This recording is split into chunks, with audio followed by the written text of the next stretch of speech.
Okay, so it's my great pleasure to share with you Tchaikovsky's The Nutcracker Suite, Op.71a. So Nutcracker, the ballet, was composed in 1892 and it was premiered in December that year, which is less than a year before Tchaikovsky's death in November of 1893. And it is the last of his three ballets alongside Swan Lake and The Sleeping Beauty. It is based on Alexandre Dumas' retelling of E.T.A. Hoffmann's 1816 story, The Nutcracker and the Mouse King. And although the original ballet production was not a success initially, the 20-minute suite that Tchaikovsky extracted from the ballet was, and it was performed by numerous ballet companies around the world in the Christmas season. So I prepared Christmas mass for my performance tonight. So this is my agenda for the presentation. No, I didn't have Santa Claus or something like that. So first I will talk about Tchaikovsky among other Russian composers, and then I will share with you the Nutcracker's history and synopsis, plot. And then I will share with you the suite's concert arrangements and adaptations. And finally, I will perform the suite for you. So Tchaikovsky, he was the most popular and successful Russian composer of all time. And he was the first from Russia whose music would make a lasting impression internationally. And he was famous for his simple yet tuneful, open-hearted melodies, elegant harmonies, and colorful, picturesque orchestration, all of which evoke a profound emotional response. And these all can be found in The Nutcracker.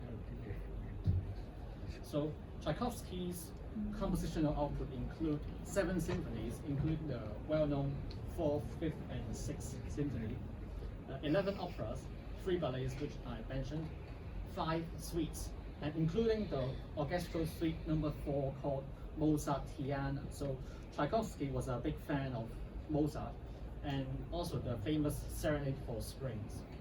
Also the 3 piano concertos, including the very famous, the first one in B flat minor, the D major violin concerto, and variations on a rococo theme, which is something like a cello concerto. And also the 11 overtures, including the 1812 and Romeo and Juliet, and many more, including various piano works and etc. and chamber music.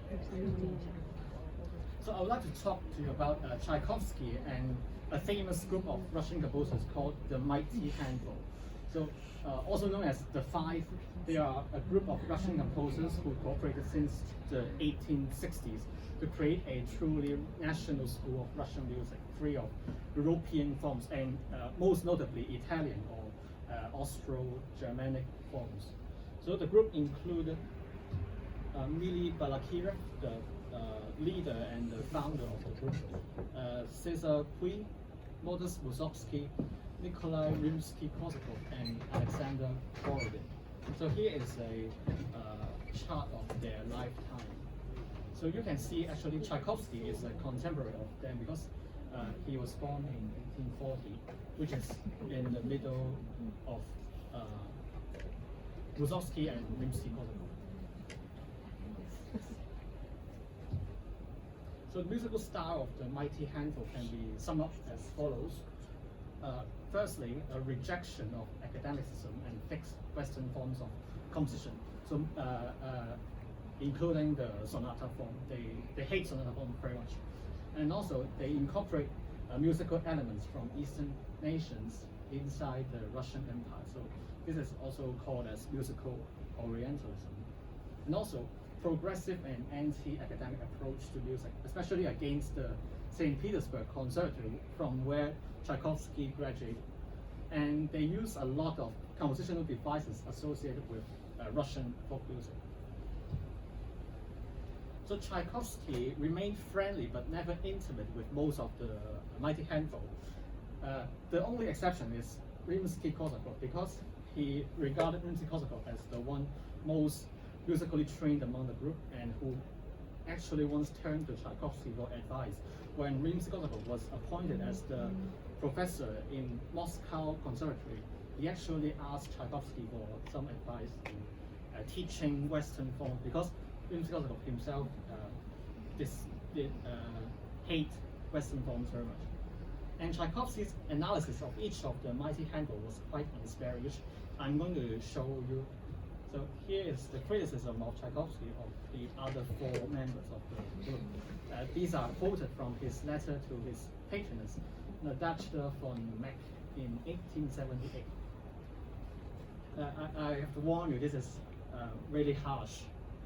So firstly, on Hui, he said that Hui is talented, there's a talent, but music has no originality, but he is clever and graceful. On Brodin was actually a chemist by profession. He said he was a man who has talent, but his technique is so weak that he cannot write a single line of music without any help. And it gets increasingly harsh. On Mussorgsky, who was a military officer, he said he was a hopeless case, supreme talent but narrow-minded, and he devoid of any urge towards self-perfection. And on Balakirev, the leader of the group, he said that he was one with enormous talent, but he did so much harm as the general inventor of all the theories of this strange group. It's very harsh. So let's jump on and look at the history, compositional history and synopsis of the Nutcracker ballet. So I would like to show you a timeline first. In 1816, a Prussian writer, E.T.A. Hoffmann, publishes the Nutcracker and the Mouse King. And in 1845, a very famous French writer, Alexandre Dumas, releases his light adaptation of the same story, but translated from German to French. And in 1890, Tchaikovsky's second ballet, The Sleeping Beauty, was well received, and the director of the Imperial Theatres in St. Petersburg commissioned Tchaikovsky for another opera and ballet. In the next year, February, he began work on the ballet with a choreographer called Marius Petipa.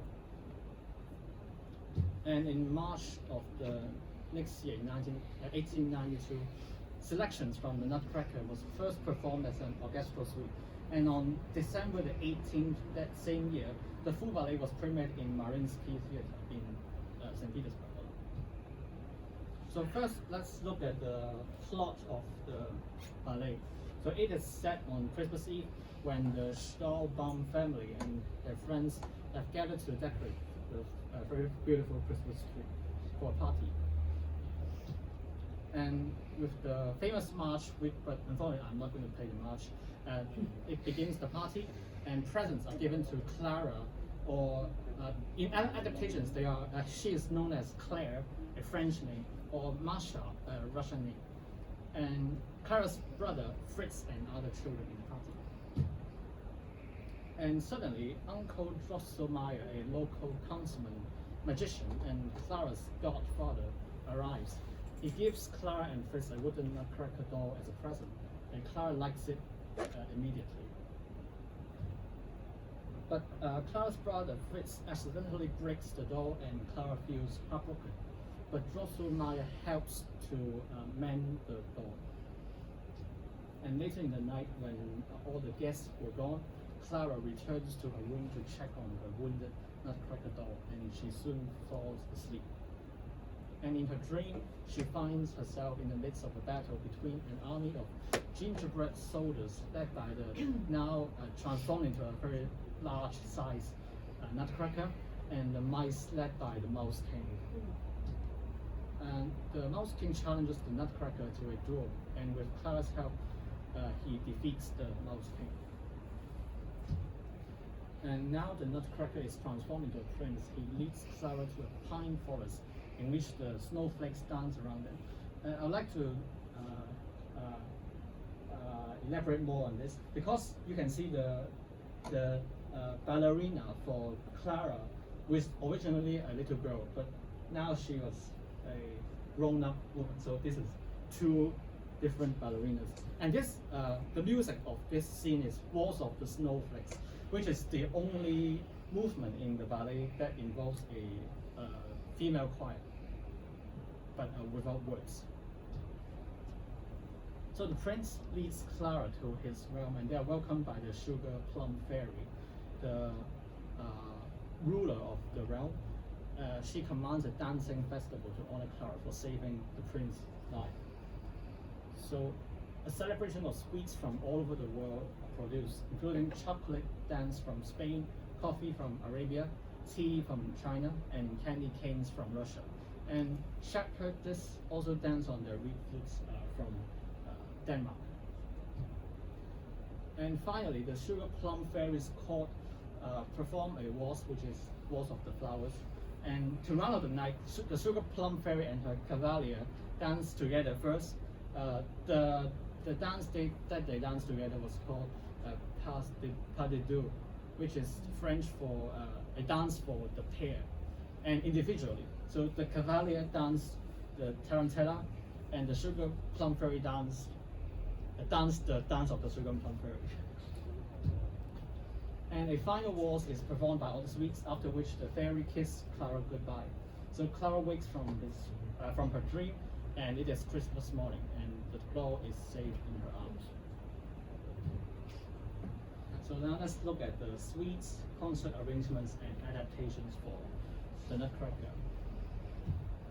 So first of all, Sergei Taneyev, a friend of Tchaikovsky's, made a piano transcription of the entire work soon after the completion of the Nutcracker.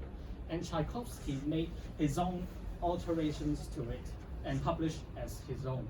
So both versions were published in 1892. So here is Taneyev, and next is his transcription of the Russian dance. I will play the Russian dance, but not this version, because you can see it is quite clumsy compared to Tchaikovsky's more elegant version. And actually, I couldn't find any decent recordings of this Taneyev's version. And Tchaikovsky himself selected 8 items from the whole ballet, forming the suite for concert performance. And the suite became instantly popular, with almost every number encored at its premiere. And bear in mind that the premiere of the suite is in March 1892, but the ballet is in December 1892. So the complete ballet actually didn't gain popularity until it was later well received in the United States. So here are all the items of the whole ballet of Nutcracker, but in French. So the selections of Tchaikovsky are shown as such. So there are 8 items, including the 6 dance characteristic dances and the waltz. So here are the items that Tchaikovsky chose for the suite. But you can see that there are a few differences from the whole ballet. First of all, the dance of the Sugar Plum Fairy has an ending altered from the ballet version. And also the order is quite swapped, because the Russian dance, if you remember, it actually comes after the Chinese dance. The Russian dance is the number 17, Chinese dance is number 16. But here, Russian comes before Chinese. And Arabian is also swapped here. So the 5 dances that are going to play for you are the Sugar Plum Fairy dance, Russian dance, Chinese dance, reed flutes, and the Waltz of the Flowers. But for the integrity of the performance, I would like to play you the recordings of the 3 items that I'm not going to play. First of all, the overture.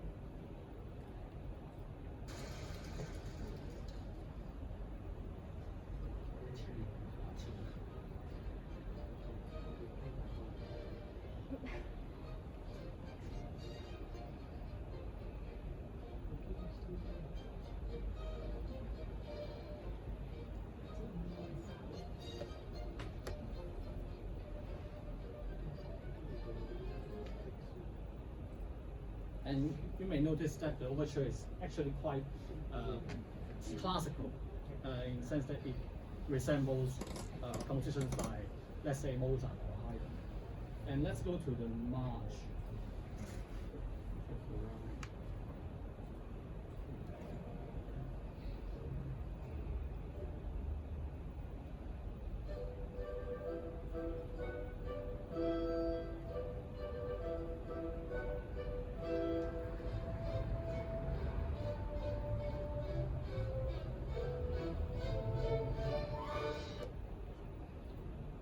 And finally, the Arabian dance.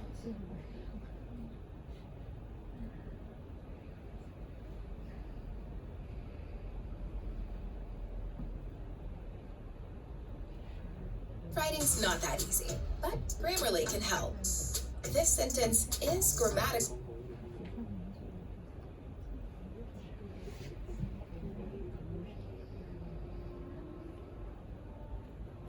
It's a very slow dance, musically, but not visually.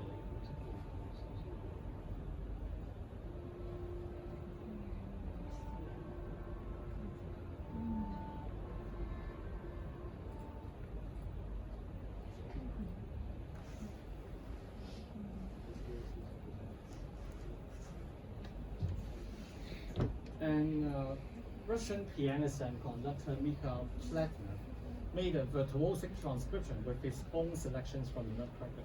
And the items were quite different from Tchaikovsky's.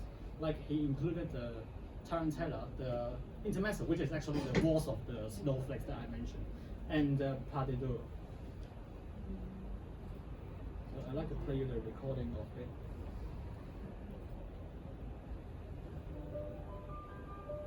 Very virtuoso.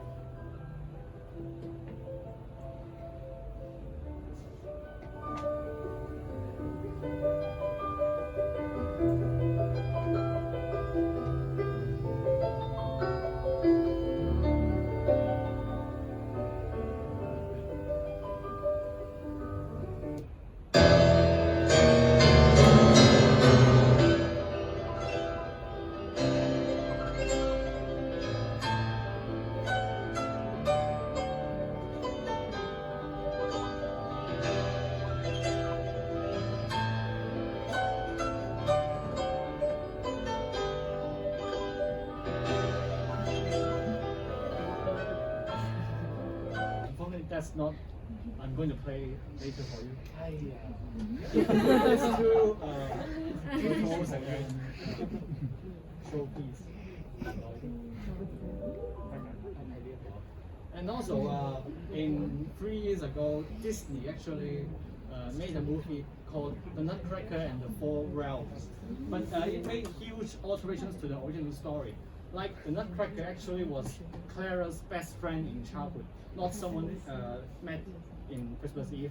And it focused a lot on Clara's relationship with her late mother, which does not exist in the original story. And furthermore, the Sugar Plum Fairy is portrayed as the main antagonist of the film. And most importantly, the music that was used is by James Newton Howard, but not Pyotr Ilyich Tchaikovsky.